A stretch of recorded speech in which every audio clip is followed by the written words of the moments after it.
guys! So, ayan, nagkukuking ako ng fried chicken. Ang lagay ko lang dyan is salt and patis. Kasi ayoko na may mga breadings. Tapos, ayun, may nakasalang ng 5 pieces doon. So, ayun yung dinner namin. Plus, mag-e-ensalada ako ng talbos ng kamote. Ayan lang guys. Sobrang stress kasi may ginawa ako maghapon. Kaya hindi pa ako nakakaligo. And, ayan. Naantay ko na lang maluto-luto itong nakasalang. And, kinakain ko isang palak kung pait ng buto. Ito yung ginagawa ko, guys. Ayan, guys, so. Yung, tiyan nyo, kung gaano ako katanga. Hindi, banggain mo, baby. Kaya, diba?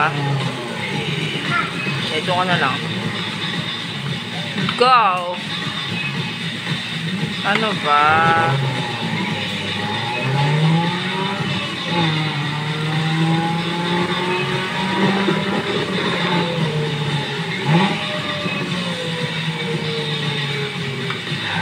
Ano ba yan? Babangga pa talaga.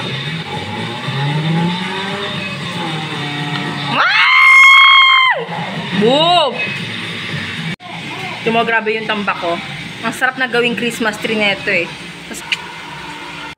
Buntis pa lang ako sa pangalawa naming anak, binanggit na sa akin ng aking asawa na anytime ay aalis na siya sa puder namin ng mga anak niya.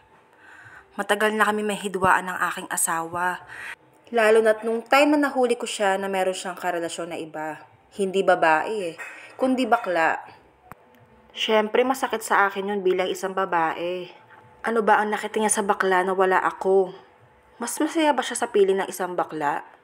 Kaya sa gulo ng aking mga isip sa aking mga katanungan, kinalkal ko ang cellphone ng aking asawa habang natutulog siya. Laking gulat ko.